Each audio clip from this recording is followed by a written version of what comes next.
thank you guys for sitting down. So everyone knows, I've introduced the audience to Joe, to you, and Tara.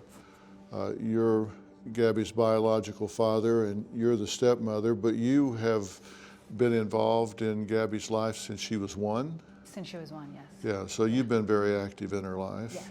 And then, Nicole, you're the biological mother. And Jim, you've been involved how long? Since she was 2. Since she was 2. Yeah. So everybody here has been involved parent-wise for really her whole life. Yeah. And also, I want to introduce Richard Stafford. You're the attorney that has helped these guys navigate this very difficult terrain.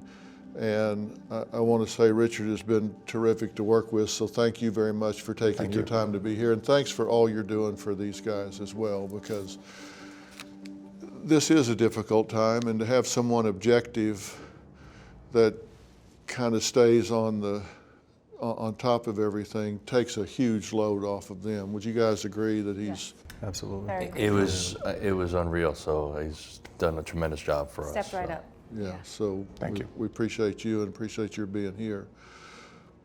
Joe, let me start with you.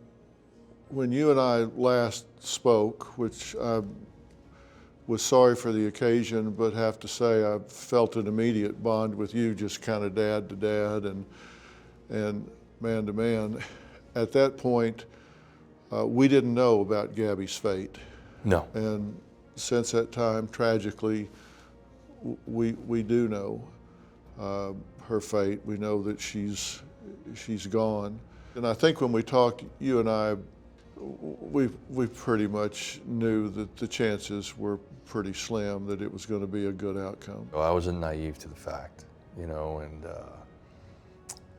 we were just hoping, of some type of scenario that was just wild, but we still had a job to do. We had to find her, we had to bring her home, and we completed that task. So. And how did you learn the news? How did it actually get to you that she had been found? Jim was in Wyoming. He's the one that was there, and I guess there was some clothing that was identifying and stuff. But was it Jim that called you? Yeah, We got on a conference call. Yeah, we've all of you did? Yep. So I was in Florida, Nikki was in New York, Jim was in Wyoming. Like, we tried to strategically place ourselves to best suit what the FBI was asking for. And like I said, we've always been a team. So Jim was there, and when they found her, they had some identifying stuff. And Jim got on a call with us, and that's when he told us. And Jim, you had gone to Wyoming and stayed there because you felt like she was going to be found there, and you felt like somebody needed to be there. Yeah, it was just something, deep down that I knew she was there, and just going off the information that we had, we felt that somebody had to be there, and I said right away that I would go, and we felt we needed to put our family out there so we could show that we're here trying to do what we can. When you were there, where were you when they found Gabby, and how did they tell you? We received a call from the FBI that they had some information that they wanted to share with us, and the hotel we were in was very gracious to accommodate us, and they gave us a conference room quite a few times to meet in with some privacy. There was the 2 people from the FBI that had called, and we could see out the front window, and I saw basically the one agent coming in pretty quickly, because they wanted to speak to us before it got out, and they wanted to make sure that we were notified, and we were aware that they found remains consistent of what they believed to be Gabby before we heard it from anybody else.